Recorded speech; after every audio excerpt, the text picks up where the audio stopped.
Bom dia. Iniciando a sessão de julgamento da 7ª Câmara Julgadora do Tribunal de Impostos e Taxas, no dia 14 de abril de 2022, a qual está sendo gravada e será disponibilizada posteriormente.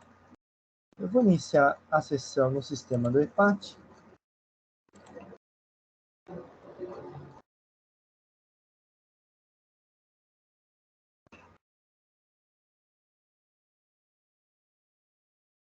Bem, vamos iniciar os processos em que a pedido de sustentação oral do patrono estão presentes. Então, vamos iniciar o processo com os trabalhos com processo de raiz de norma limitada. É o recurso misto de mediatoria.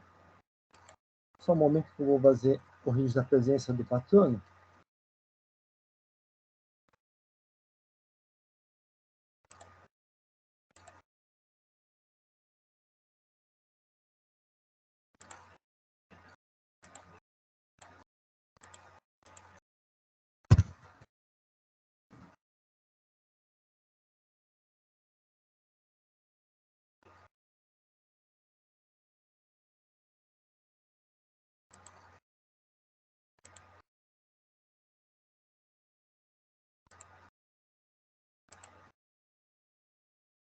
Doutor Marcos, eu precisaria, aqui, como é um recurso misto, precisaria dos dados do doutor.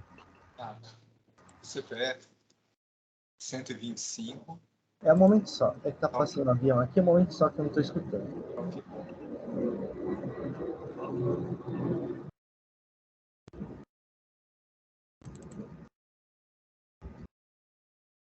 Pode dizer, doutor Marcos. 125, 808, 678, dígito 64. Só me perdoe, esqueci o nome completo do doutor Marcos. Marcos Antônio Kiichi Sakuma.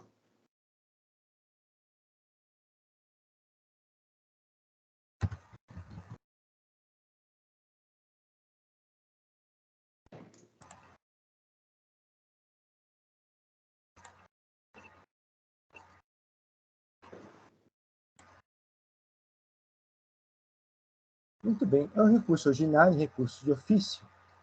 Contribuição preferida pela DTJ2, que julgou parcialmente procedente o auto de infração. São 3 apurações fiscais, deixar de pagar ICMS relativo ao período de janeiro a dezembro de 2013, decorrente de operações de saída de mercadorias tributadas emitidas ao fisco e apurar o primeiro levantamento fiscal. Receber no período de janeiro a dezembro de 2013, mercadorias sem documentação fiscal e operações de entradas omitidas ao fisco, sendo que os valores foram apurados no primeiro levantamento fiscal. Deixar de escriturar nos meses de agosto e outubro de 2013 documentos relativos à entrada de mercadorias no estabelecimento, sendo que já se encontrava escriturar as operações do período epigrafado.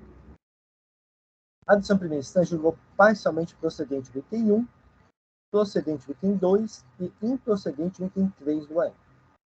A da interpretação fiscal ofertou parecer propugnando o não provimento de recurso de ofício. Em conformidade com a decisão primeira instância, o contribuinte interpôs recurso ordinário apresentando as seguintes alegações. Nulidade da decisão recorrida. Quanto aos itens 1 e 2 do AIN, necessária retificação da decisão proferida pela primeira instância. Caráter confiscatório da penalidade aplicada, ilegalidade dos juros de mora superior à Selic e diligência. Por fim, requer a nulidade da primeira instância, o cancelamento dos itens remanescentes do AIN, a redução das penalidades e limitação dos juros de mora à taxa Selic. O contribuinte apresentou contra-razões, requer a manutenção da decisão de primeira instância na parte que a recolha se restou vencedor. A da interpretação fiscal manifestou-se pelo não provimento de recurso ordinário. Acolhendo a 15ª Câmara Julgadora, converteu o julgamento de diligência para a prestação de informações para a fiscalização autuante. O AF autuante prestou as informações de folhas 1121 a 1125. A da interpretação fiscal, as folhas 1129 a 1132, reiterou não provimento de recurso ordinário. O contribuinte apresentou manifestações sobre a diligência e a protesto de tentação oral. Indago o Dr. Carlos. No dia de hoje, eu não vou julgar o mérito, porque minha proposta é uma conversão de diligência. O Dr. Carlos gostaria de realizar a sustentação no dia de hoje ou no retorno dos autos?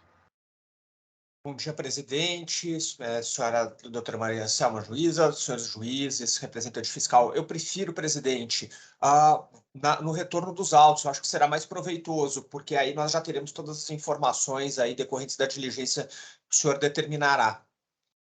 Tudo bem. Então, eu vou ler meu voto, né, se houver concordância dos meus pares.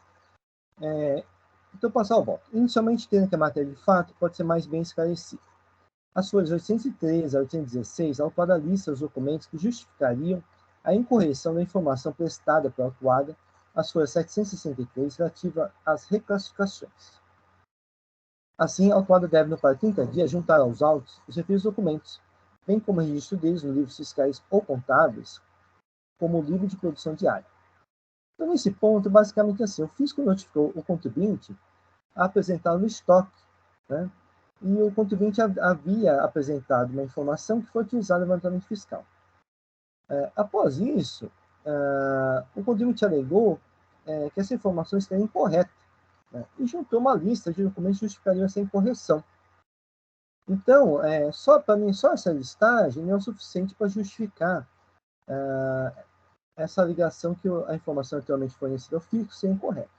Então, por isso que eu peço, né, que junte aos autos os documentos juntados, listados, e o registro deles em livros fiscais ou contábeis. Continuo meu voto. Ainda a autuada deve juntar a declaração destinatária que consta nas folhas 822, no mesmo prazo de 30 dias, confirmando que as notas fiscais foram emitidas para mera complementação de preço. A declaração deve estar assinada por representante dele, devidamente comprovada. Após, os autos devem ser remetidos ao fiscal autuante para a correspondente manifestação, bem como sobre os argumentos de folhas 1135 a 1140, prestando esclarecimentos, como, por exemplo, a alegação de que a nota fiscal 220.086, referente a etanol anidro combustível, constar do somatório do amido industrial na planilha elaborada pelo fisco, anexo 2, em prazo de 2013. Na eventual alteração dos valores ditos pela autoinflação, deve ser elaborado demonstrativo com os respectivos cálculos da agência fiscal. Então, por exposto, como o julgamento de diligência autuada, após ao fiscal autante, por fim, a determinação fiscal. Então, é assim que eu gosto. Só um momento, vou fazer uma pequena correção aqui no erro de digitação.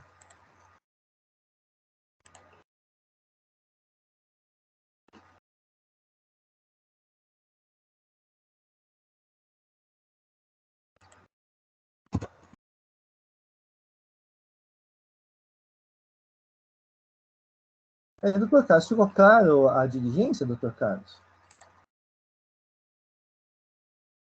O presidente cortou, não consegui entender. Restou clara o teor da diligência do contribuinte? Para mim, sim, presidente. Eu entendi que o senhor quer juntado dos livros e também, assim, eu só fiquei numa dúvida quando o senhor fala, porque nós juntamos uma série de documentos, né, e foi, inclusive, a razão da nulidade da primeira vez que foi anulada a decisão de primeira instância, né, que evidenciam alguns erros que houve na escrituração. Então, o senhor está pedindo para juntar o LPD e etc., né? Eu só não entendi em relação aos demais documentos que o senhor se refere, que eu acho que são os documentos que estão na minha planilha do documento 9 que eu juntei com a impugnação, é isso? Então, um momentinho só. Eu vou acessar o processo aqui, porque o processo é meio longo, né? Sim.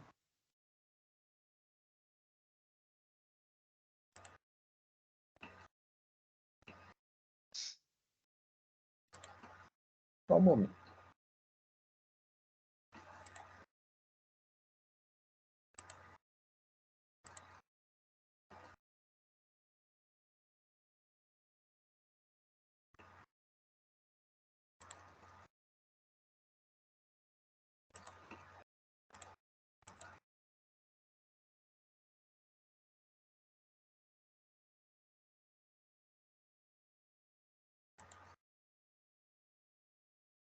Inicialmente, no meu voto, ele faz referência, então, como eu disse anteriormente, né? O fisco tinha notificado o contribuinte a apresentar um estoque, um valor de estoque que não estava presente. E o contribuinte apresentou um valor. Está as folhas 763. Na defesa, vocês apresentaram uma planilha listando documentos que justificariam que essa informação anteriormente prestada estaria incorreta, né? E nessa planilha tem uma uma listagem de documentos. Tá? Esses documentos eu não vi nos autos. Eu não sei quais são esses documentos. Então, eu queria que eu juntasse esses documentos, e bem como onde estão registrados esses documentos, né, nos livros fiscais ou contábeis, porque realmente eu não sei de onde são esses documentos.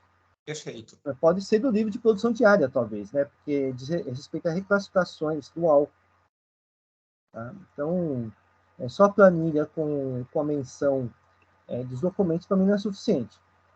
Perfeito, presidente, estou entendido. Até porque a maior parte da diferença está na reclassificação. Isso que vai ficar legal. Isso, porque o resto, às vezes, são diferenças pequenas, né? Exatamente. A principal ligação de vocês é nas reclassificações, né? Que aí teria sido prestar uma informação incorreta ao tempo da fiscalização. Tá?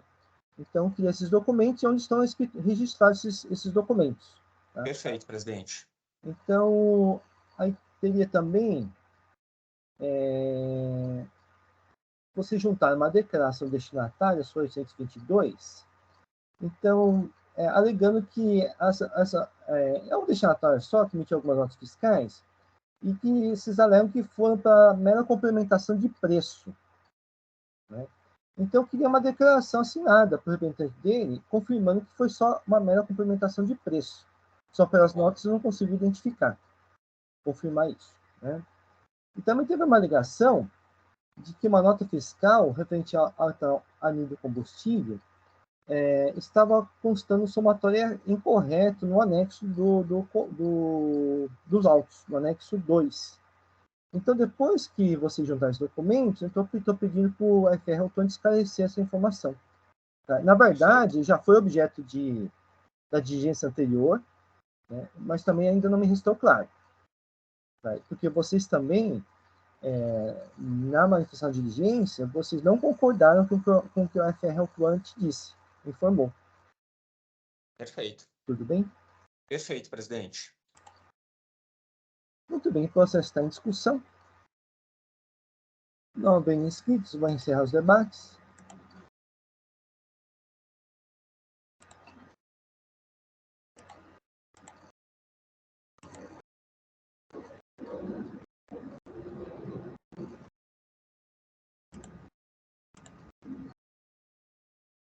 Vou verificar o quórum de presença.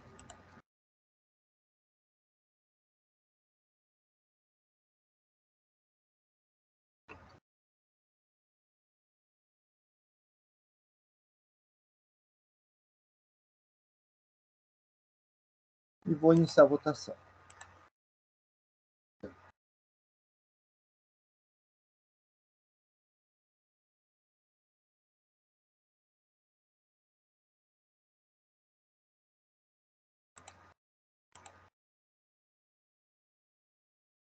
Encerrada a votação, o processo de Raizen Tanuman foi convertido em diligência. Agradeço, presidente, Dr. Carlos. Agradeço, presidente, a todos. Peço licença para me retirar.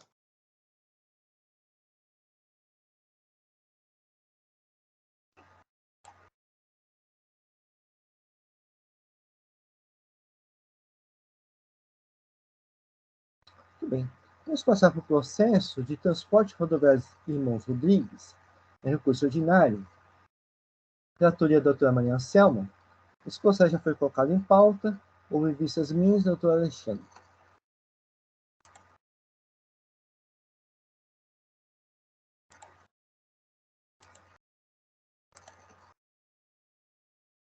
A sustentação oral já foi realizada, correto, doutor Germa? Então, doutora Maria Anselma, só nos relembra os autos? Pois não.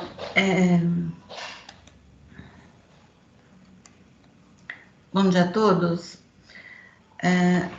Trata de creditamento indevido, né, no período de janeiro de 2013 a maio de 2015. E eu entendi nesse caso aqui que a transportadora, embora ela tenha feito transporte para o exterior, né, com a mercadoria a ser exportada e que tem o benefício fiscal, eu entendi que nos autos ela não conseguiu comprovar isso Então, eu mantive o meu voto. É uma infração só, né? E deixa eu só ver aqui se eu tenho mais alguma coisa para... Então, porque no caso aqui, a infração imputada recorrente foi de crédito indevido do ICMS, né, no período de janeiro de 2013 a maio de 2015, mediante lançamento no campo 57 da GIA, a título de crédito outorgado, valores superiores ao permitido pela legislação. Então, eu entendi que, embora ela apresente a defesa, né, dizendo que não há fraude ou simulação, mas eu entendo que realmente não conseguiu comprovado a origem desse crédito. Então, por essa razão, eu mantenho meu voto, doutor, negando provimento ao recurso. Muito bem. É um caso aqui de crédito indevido em decorrência do crédito otorgado. Que o ofício cobro entende que o crédito otorgado é indevido nas operações em que as prestações são diferidas ou isentas. Eu pedi vista dos processos para analisar melhor o caso, então vou no meu voto. Solicitei vista para analisar melhor os autos e peço licença para adotar o bem elaborado relatório da juíza relatora. Apreciando as razões apresentadas pelo recorrente, não merece reparo o entendimento da juíza relatora, cujo fundamento acolhe anteriormente. De fato, no processo RT 6, 403, 2359, de 2013, a Câmara Superior, relatora do Dr. Augusto, restabeleceu integralmente a auto-infração, de modo que decidido anteriormente foi revertida por restauração. Eu vou usar porque a correção ficou redundante. De modo que decidido anteriormente foi revertido, razão pela qual não gera efeitos jurídicos. Ademais, como bem exposto de juíza relatora, é condição obrigatória a existência do imposto devido à prestação, isto é, deve haver uma relação direta do imposto recolhido e do crédito otorgado, situação que não ocorre com a corretora de diferente isenção, posto que não há lançamento específico do imposto devido, lançamento isolado que autoriza o direito ao crédito do imposto. Embora não tenha efeito jurídico, como assim exposto, reformula um entendimento contínuo na ação retificada pela Câmara Superior no processo comercial. Assim, acompanha integralmente a literatura para conhecer e negar a um recurso ordinário. É assim que eu ponto. Só um momento que eu vou fazer uma pequena retificação aqui. Presidente, eu posso subir como preferência meu voto, por favor? Pode sim. Só um momento, só, Alexandre. Tá.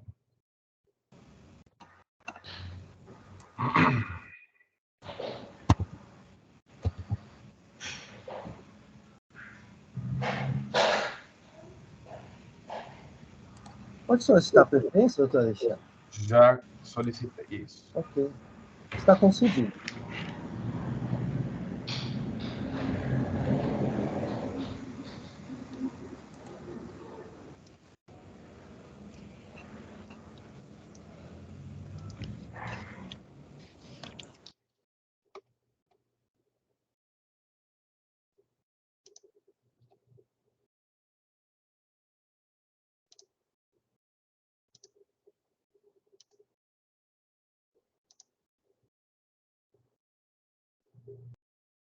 Eu creio que já está disponível. Muito bem, gostaria de ler o seu voto, doutor Fazer a Alexandre? leitura dele. Pedi vista dos autos apenas para análise da questão levantada pela contribuinte acerca da existência de decisões proferidas por esse tribunal acerca da possibilidade de manutenção do crédito otorgado do imposto em operações de transporte de mercadorias destinadas à exportação. Adoto o detalhado relatório elaborado pela ilustre juíza relatora, a quem rendo minhas homenagens. Alega a contribuinte que parte significativa das operações em questão não são operações diferidas, mas sim operações isentas, pois decorrentes de serviços de transporte destinados à exportação, e que a Câmara Superior desse tribunal já teria decidido de maneira favorável à manutenção do crédito do imposto, em situação análoga à dos presentes autos e em face da mesma contribuinte que aqui se defende, ou seja, em caso de autuação de creditamento devido do imposto envolvendo operações de transporte de mercadorias destinadas à exportação, especificamente em casos nos quais o contribuinte optou pela sistemática do crédito otorgado do imposto. Assim se manifestou a Câmara Superior em 22 de junho de 2016, na mencionada decisão, auto-infração 4.032.359.6, em voto de relatoria do ilustre juiz Jean Paulo Camino Drigoli. E aqui eu transcrevo a parte decisória desse voto, eu vou só ler a que está destacado. No acórdão juntado a confronto, ou seja, o paradigma daquele recurso especial, né, juntado naquele processo as folhas 6752, 6765, segue aqui o Dr. Drigoli, figura a mesma contribuinte no polo passivo, decidindo-se pela possibilidade da apropriação do crédito presumido no transporte de mercadoria destinada à exportação. Mais adiante, embora o artigo 149 do anexo 1 do regulamento refira-se apenas à não exigência do estorno do crédito lançado, não se poderia vedar o aproveitamento do crédito presumido, já que a sua opção implica a vedação do lançamento dos créditos que podem ser mantidos. Interpretar de outra maneira, de outra forma, significa criar uma diferenciação para situações semelhantes que não se justifica. Por que razão dever-se-ia não exigir o estorno do crédito lançado e, ao mesmo tempo, vedar o aproveitamento do crédito presumido, que substitui os créditos a ser mantidos? Por essa razão, ele dá conhecimento ao recurso e julga favorável à contribuinte. Fato é que a decisão supratranscrita foi reformada em 16/11/2021, em análise do pedido de retificação de julgado da FESP, na qual esta informava que a contribuinte havia peticionado naqueles autos, ainda em 12 de fevereiro de 2016, antes, portanto, de proferida a decisão pela Conselho da Câmara Superior, informando sua adesão ao Programa Especial de Parcelamento, e que o pedido de parcelamento implicava a confissão retratável do débito, renúncia ao contencioso administrativo e desistência dos recursos interpostos. Assim foi decidido o pedido de retificação de julgado pela Câmara Superior. E aqui eu vou ao voto de relatoria do Dr. Toscano. Anteriormente à data diz o Dr. Toscano, anteriormente à data de julgamento do recurso especial, autuada como constante da petição de folhas tais, expressamente desistiu do recurso em função de sua adesão ao Programa Especial de Parcelamento. No caso, portanto, a adesão ao parcelamento, o pagamento em parcela única, importou em confissão irrevogável e retratável do débito fiscal e expressa renúncia a qualquer defesa ou recurso administrativo, bem como a desistência dos já interpostos.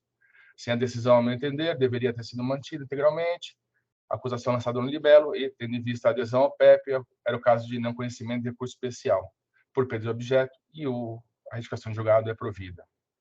Sigo no meu voto.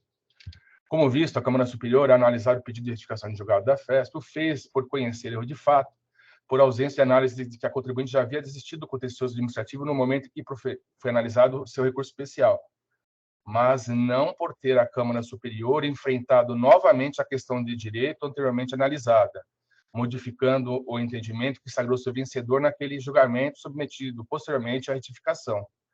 Isso no que se refere especificamente à questão do direito que havia sido reconhecido à contribuinte de possibilidade de aproveitamento dos créditos do imposto, apurado pela sistemática do crédito outorgado, em operações de transporte que destinavam mercadorias à exportação. Com todo respeito às opiniões diversas sobre o tema, me parece correta a análise feita pela Conselho da Câmara Superior desse Egresso Tribunal, naquele primeiro julgamento, de que, no caso de operações que destinam mercadorias ao mercado externo, não há que se fazer distinção entre contribuintes que apuram os créditos do imposto pela metodologia geral e pelos que optam pela sistemática do crédito outorgado do imposto. Fato é que as operações de exportação são exoneradas, havendo, além da garantia constitucional da possibilidade de manutenção do crédito do imposto, também regra legal que permite tal manutenção, conforme o artigo 43, inciso 1 da Lei 6374, que eu transcrevo a seguir. Assim, como parte dos créditos glosados nesses autos se referem às operações de transporte de mercadorias destinadas à exportação, são alcançadas pela não incidência do imposto e, também, agraciadas pela possibilidade do contribuinte manter em sua escrita os créditos decorrentes das anteriores operações, pois, nas palavras do ilustre juiz Jean Paulo Camino Drigoli, e eu novamente repito aqui, e eu vou ler só para continuar do voto. Interpretar de outra forma significa criar diferenciação para situações semelhantes que não se justifica, porque razão dever-se-ia não exigir estorno do crédito lançado e, ao mesmo tempo, vedar o aproveitamento do crédito presumido que substitui os créditos a ser mantidos. Por essa razão, não se sustenta a interpretação de que a opção relativa ao crédito outorgado não poderia ser exercida em caso de isenção aplicável à prestação de serviço de transporte de mercadoria destinada à exportação. Nestes termos, conheço o recurso ordinário da contribuinte a ele dou parcial provimento, cancelando apenas as exigências do auto de infração referentes a operações que destinaram mercadorias à exportação, acompanhando a ilustre juíza relatora quanto ao restante de seu voto. É como eu voto, doutor. Muito bem, obrigado, doutor Alexandre. Eu vou manter meu voto, porque o artigo 11, do anexo 3 do regulamento, que concede o crédito outorgado, diz o seguinte: o estabelecimento prestator de serviço de transporte, exceto o aéreo, poderá se creditar-se da importância correspondente a 20% do valor do imposto devido na prestação. Então, o outorgado é um percentual sobre o imposto devido na prestação. Então, no caso da exportação, não há esse imposto devido na prestação. Então, em relação ao crédito outorgado em si, eu entendo que, nesse caso, ele não procede. Eu vou manter meu voto nesse sentido. O processo está em discussão. Presidente, só para concluir, por esse mesmo motivo, no item 6 do meu voto, eu digo, posto isso, dispõe o referido artigo no artigo 11 do anexo 3 do regulamento do ICMS, que o estabelecimento prestador de serviço de transporte, exceto aéreo, poderá acreditar-se da importância correspondente a 20% do valor do imposto devido na prestação. E aí tem o convênio do ICMS 106, com alteração do convênio 95 de 99. Então, eu também mantenho meu voto nos termos já proferidos. Só uma dúvida. Eu estou pensando aqui, acho que até comentei sobre isso. A regra que me permite desonerar a operação de exportação, ela não vai a fundo nas metodologias de descritamento dos contribuintes. Se eu pego 2 contribuintes que trabalham com transporte para exportação, para o mesmo comprador no mercado externo, prestando serviço para o mesmo exportador do mercado interno, uma apurando o crédito pela metodologia normal e a outra pelo crédito outorgado. Eu tenho as situações idênticas, só a metodologia é diferente. Uma vai poder aproveitar todos os créditos na aquisição de insumos, enfim, porque optou pela metodologia normal. E a do crédito outorgado vai ser punida por isso? Por ter optado por uma metodologia diferente? Porque aí ela vai... Porque nos 2 casos, o artigo 11 fala de não haver imposto na exportação. Para a empresa que está exportando e que se acredita na metodologia normal, também não há imposto na exportação. As 2 são desoneradas, né? As 2 operações são desoneradas, mas a que opta pelo crédito presumido acaba sendo punida por isso? Doutor Alexandre, eu entendo que não há punição.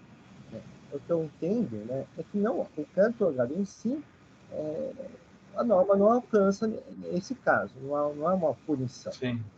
Há o direito ao crédito, mas não ao outorgado.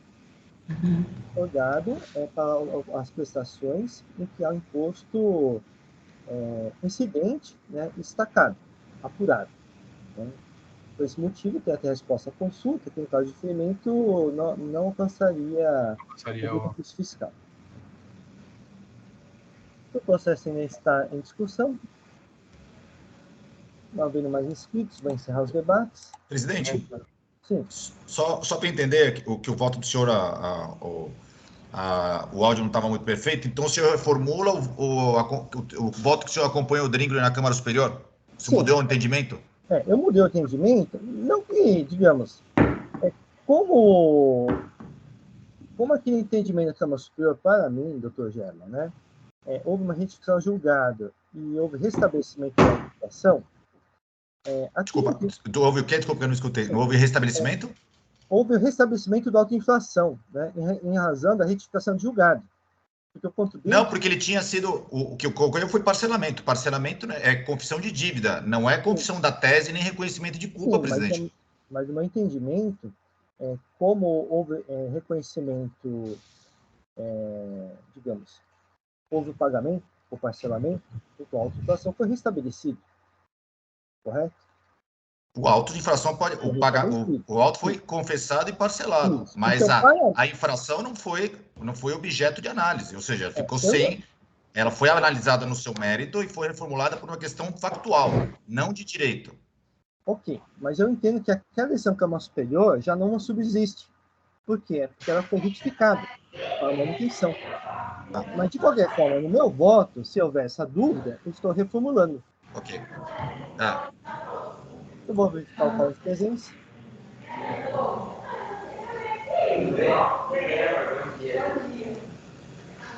Vou iniciar a votação.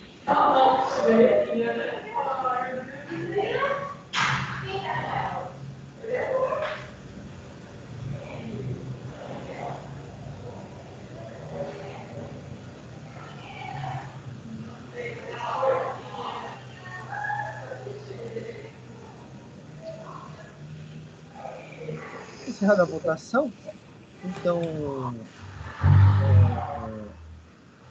encerrada a votação, então, prevaleceu o voto da Maria Selma e meu voto, né, com 3-1. Então, o recurso ordinário de transporte rodoviário Irmãos Rodrigues foi conhecido e não provido. Agradeço, presidente TGE. Muito obrigado, um bom dia, um bom trabalho. Bom dia. Bom dia, doutor. Só um momento, só que eu vou fazer registro aqui do voto vencedor.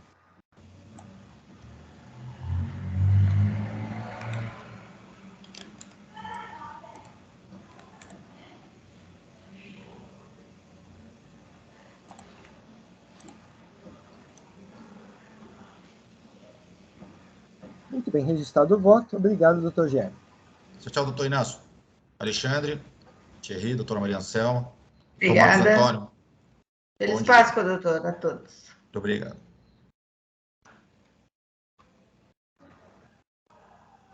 A doutora Beatriz está presente? Presente. Estou representando o senhor João Joeticaco, não vou fazer sustentação oral, só acompanhar o julgamento mesmo. Peço desculpa, o áudio ficou ruim. A doutora Beatriz só vai acompanhar ou vai realizar a sustentação oral? Só vou acompanhar mesmo o julgamento. Muito bem. Então, vamos passar processo. Piscina Industrial de Vegetais Limitada, recurso ordinário, relator doutora Maria Anselma. Só vou fazer o registro da patrona. A doutora está representando, desculpe, o responsável? O solidário, João Joeticaco. Ok.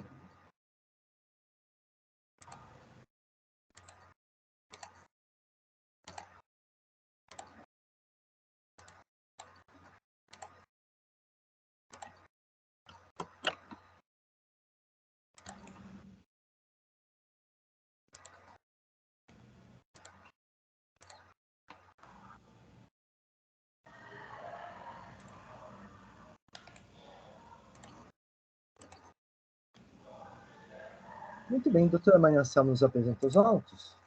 Doutor, me permite o registro, por favor? Ok, obrigada. Eu vou registrar o voto.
Ok.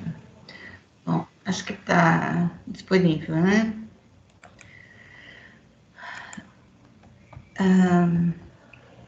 Bem, Mais uma vez, bom dia a todos que nos acompanham. Esse processo, ele, na verdade, ele voltou para julgamento, ele foi julgado pela 12ª Câmara Julgadora, pela doutora Eliane Ristou, e ficou sem julgar o recurso ordinário do solidário Osamu, Iabuta e outros, conforme folhas 3.111 a 3.126. Então, em razão disso, o processo, então, voltou para essa Câmara para julgar o recurso ordinário deste solidário. Trata-se da Operação Ielo, né, uma operação já conhecida por todos, no caso da Sina, né, que são vários outros processos. Então, em breve relato, eu adoto aqui o impecável relatório apresentado pela ilustre juíza relatora, doutora Eliane Pinheiro Lucas Ristou, da 12ª Câmara de Julgamento desse Tribunal, quando do julgamento dos recursos ordinários interpostos pela empresa autuada, responsáveis solidários de folhas tais. Então, tratam-se de recursos ordinários da interessada e parte dos responsáveis solidários de folhas 2.781 a 3.493, interposto contra a decisão de primeira instância de folhas 2.636, as folhas tais que julgou procedente o presente AIM, que manteve a responsabilidade atribuída aos solidários, assim descrito. Deixou de emitir no período de abril de 2010 a 31 de dezembro de 2013 notas fiscais eletrônicas no modelo 55, antes da operação de iniciada a saída das mercadorias, farelo, soja, em operações internas, conforme os documentos juntados. Diante dos demonstrativos, isto posto, uma vez identificada a real operação, foi exigido o imposto devido, calculado pela alíquota geral interna de 18%. Desconsiderando quaisquer benefícios fiscais existentes sobre o produto, ante o descumprimento dos requisitos necessários à sua fruição.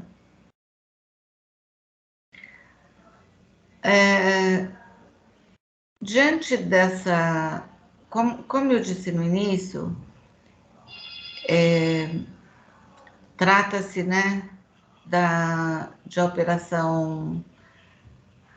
A acusação fiscal, na verdade, de todos esses processos da Sina se baseia nos fatos apurados pela ação conjunta do fisco com o Ministério Público deste Estado, denominada Operação Ielo, e foram apurados nas investigações indícios de fraudes ocorridas tanto em relação ao crédito de ICMS quanto ao ramo de fabricação de farelo e óleo de soja destinado à indústria de ração animal.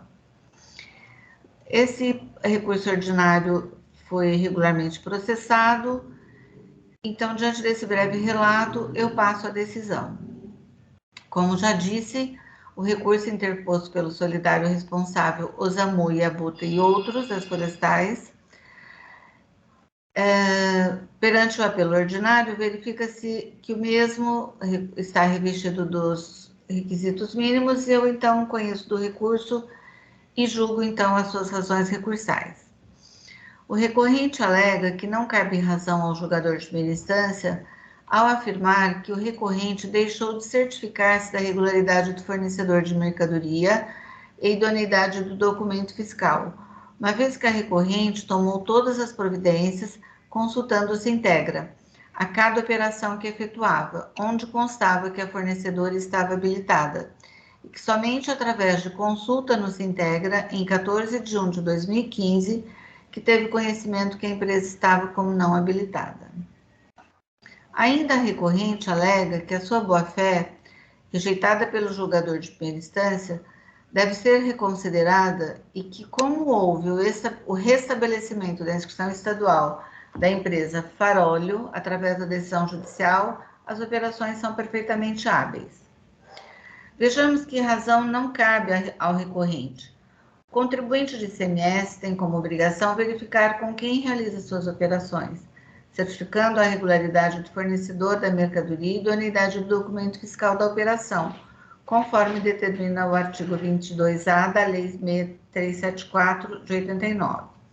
Então, eu transcrevo o artigo 22.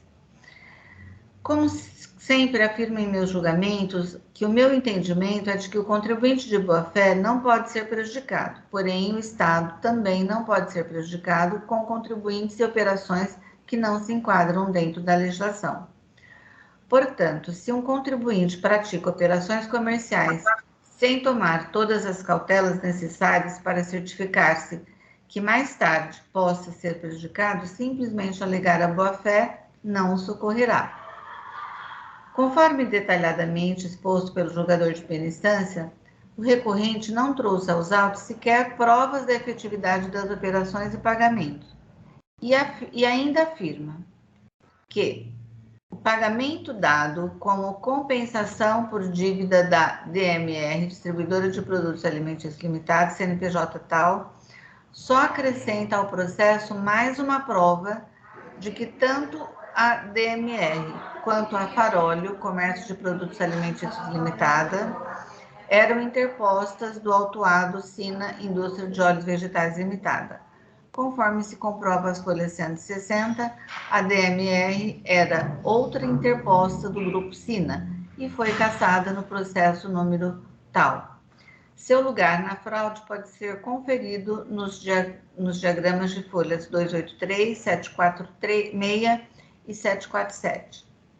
Ainda, como bem observado, o contrato juntado às folhas 2046 a 2048 é assinado pela mesma pessoa nos lugares referentes aos procuradores da empresa Farolio e da DMR, pois se aponta o senhor José Agostinho Miranda Simões como procurador comum aos dois estabelecimentos, o qual é citado diversas vezes no relatório Operação Yellow, as folhas 118 a 816, sendo notável sua condição de preposto do grupo Sina, aparecendo inclusive na folha de pagamento de um terceiro estabelecimento do grupo, conforme folhas 538. Isto é, analisando todo o processo, assim como já me manifestei em outra oportunidade sobre o caso, verifica-se que existe um rol de pessoas que participaram de um esquema minucioso de fraude, tentando de todas as formas evitar que fossem descobertos pelas autoridades. Por fim, com relação à alegação de que o restabelecimento da inscrição estadual da empresa Farolio, através da decisão judicial, as operações seriam perfeitamente hábeis. Razão, mais uma vez, não cabe ao recorrente. De acordo com a última informação constante nos autos, é de que o referido processo não havia transitado em julgado, uma vez que a douta Procuradoria recorreu ao Tribunal de Justiça. Porém, ao consultar referido processo perante o site do Tribunal de Justiça de São Paulo, verifiquei a baixa definitiva do mesmo, e ao consultar a situação atual da inscrição estadual da empresa Farolio perante o Sintegra, verifiquei que a mesma consta como nula. Assim, conforme informações e voto por mim proferido no AIN de número 4052, dígito 7, tendo como infrator a empresa Sina Indústria de Óleos Vegetais Limitada e Solidários, com infração idêntica ao do auto de infração em epígrafe e sobre o mesmo esquema minucioso de fraude, o qual trago a estes autos como prova emprestada. Houve interposição de ação judicial por parte da contribuinte Farolio, Comércio de Produtos Alimentícios Limitada, para restabelecimento de sua inscrição estadual, tendo referida ação julgada procedente, com o restabelecimento da inscrição estadual cassada. Porém, referida decisão judicial decidiu ainda que a Fazenda pudesse adotar medidas objetivas para nova apuração dos fatos, e de fato foi o que foi feito. Conforme parecer emitido pela Delegacia Regional Tributária da Capital, após o trânsito em julgado da ação judicial que anulou a cassação da inscrição da empresa Farolio, Comércio de Produtos Alimentícios Limitada, houve adoção de medidas objetivando nova apuração dos fatos, finalizando na elaboração do procedimento administrativo de constatação de nulidade de inscrição. PCN, nos estabelecimentos matriz e filial da empresa Farolho, Comércio de Produtos Alimentícios, encontrando-se a empresa com sua inscrição cadastral nula. Sendo assim, não há que se falar em operações perfeitamente hábeis diante da inidoneidade da empresa Farolho, não tendo como reconhecer a boa-fé alegada pela recorrente, restando devidamente caracterizada a infração. Diante do exposto de tudo que dos autos consta, conheço do recurso ordinário interposto por Osamu, Yabuta e outros para negar provimento, mantendo a RDção recorrida na condição de devedor solidário. Presidente, eu só vou fazer uma retificação aqui na minha fala, lendo aqui esse penúltimo parágrafo. Sendo assim, não há que se falar em operação perfeitamente hábeis diante da idoneidade da empresa Farolho, não tendo como reconhecer a boa-fé alegada pelo recorrente, restando devidamente caracterizada a infração.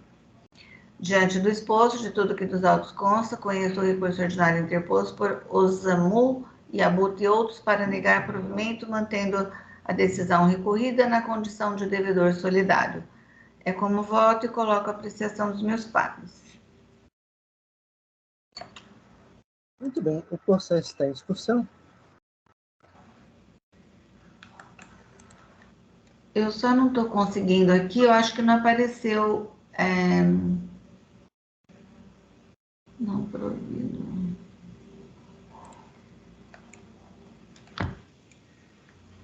Ok, só um minutinho, presidente.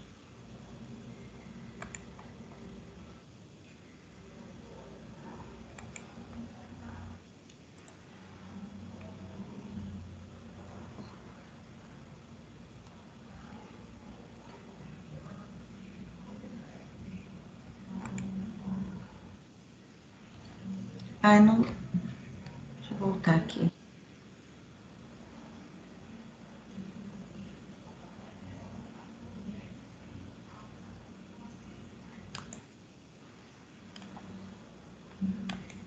Acho que eu preciso sair e voltar, presidente. Eu não consigo fechar a tela para corrigir aqui. Tudo bem, nós aguardamos um pouco.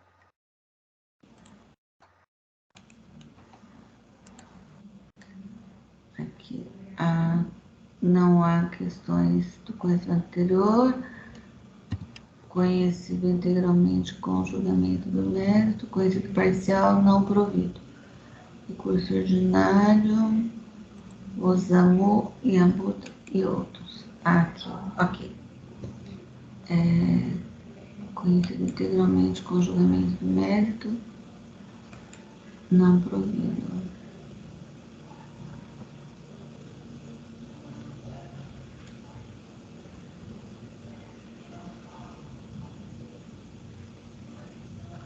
Então, é que ele me pede, sobre todos os outros recursos, ele pede para que eu...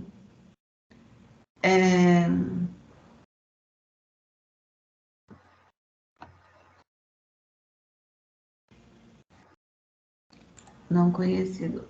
Para que eu conheça ou não. Então, eu vou pôr não conhecido, presidente. Eu acho que tem que repetir. Não conhecido todos, porque porque voltou para mim só esse solidário, né, do Osamu. Doutora Maria Selma. Os demais eu coloco não conhecido, né? Eu acredito que não. Eu acho que o sistema não tem como colocar um recurso ordinário só de um dos solidários. Então, mas aí, para que eu possa registrar meu voto, como eu não falei sobre os demais recursos, eu tenho que colocar não conhecido. Eu acredito que seja, no nosso julgamento, na verdade, seja um complemento, né? Então, mas só que eu não consigo registrar o voto se eu não falar sobre todos os recursos na minha tela. Aí, doutora Maria Selma, acho que tem que repetir a decisão da 12ª. Tá. Da 12ª, o quanto a 12ª decidiu. Tá bom. Como apenas complementando aquele julgamento. Entendi, presidente. Já vou, então... Eu teria que pegar a decisão da 12ª, né? Não, ela manteve todos ela conheceu dos recursos, mas manteve todos os solidários. inclusive do Dr. Vitor Mauad? Não, o dele não fala no processo, eu acho. Acho que inclusive. Inclusive manter o Dr. Vitor Mauad? Isso. Tá, só vamos confirmar aqui. Deixa eu ver.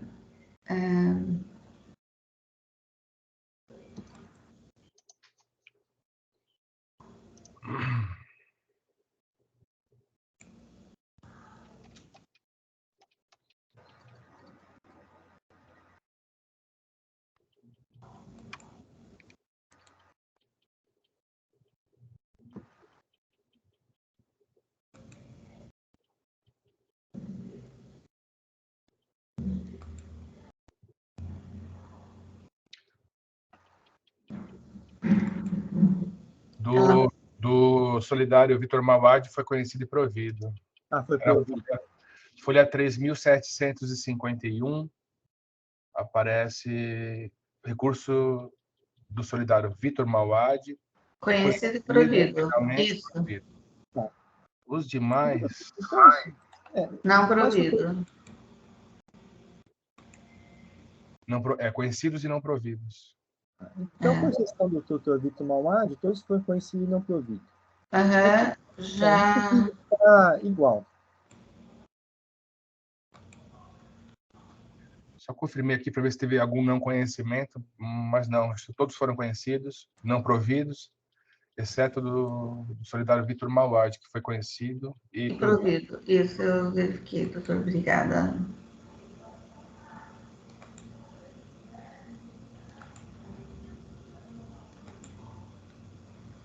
Deixa eu ver se eu respondi de todos.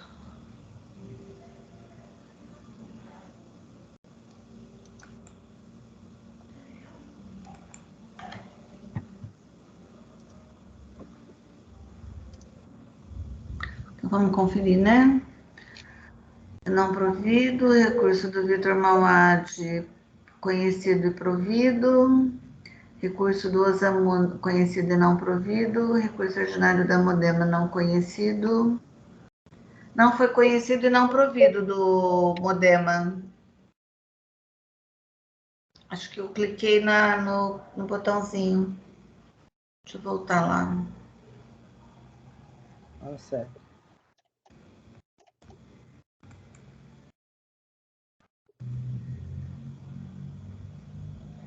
Eu vou habilitar, acho que tem que habilitar a edição do voto da por favor, doutor.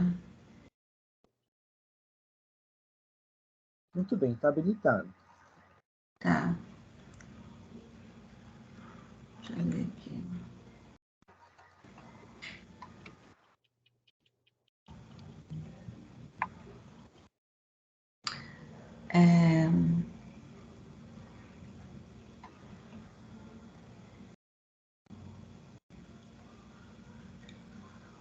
Qual que foi mesmo? Do Modena, né? Conhecido integralmente, conhecido integralmente, conhecido integralmente. Modena, não conhecido, conhecido. Então, pera lá.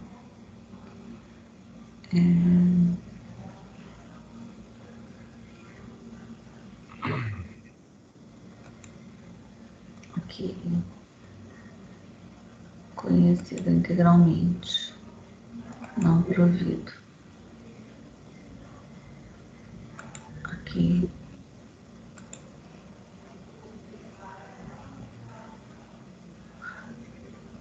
Vamos conferir.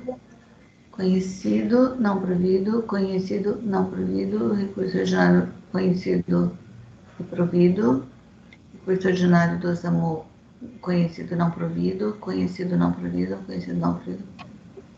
Ok. Ok, presidente? Ok. Muito bem, o processo está em discussão. Não havendo inscritos, vou encerrar os debates. Vou verificar o quórum de presença.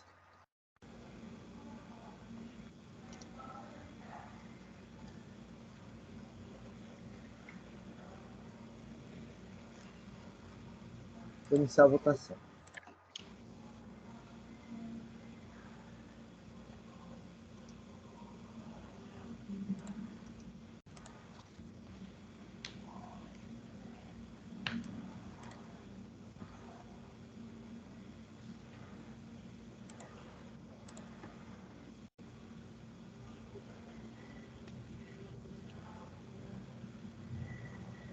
Muito bem, encerrada a votação. O recurso ordinário do responsável, Osamu Yabuki e outros, foi conhecido e não provido. Agradeço a presença da patrona, doutora Beatriz.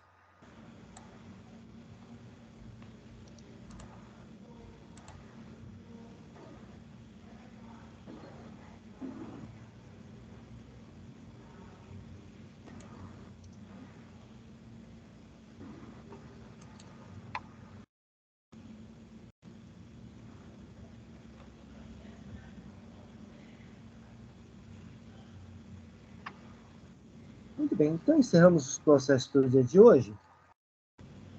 Pedir para o Oswaldo encerrar a gravação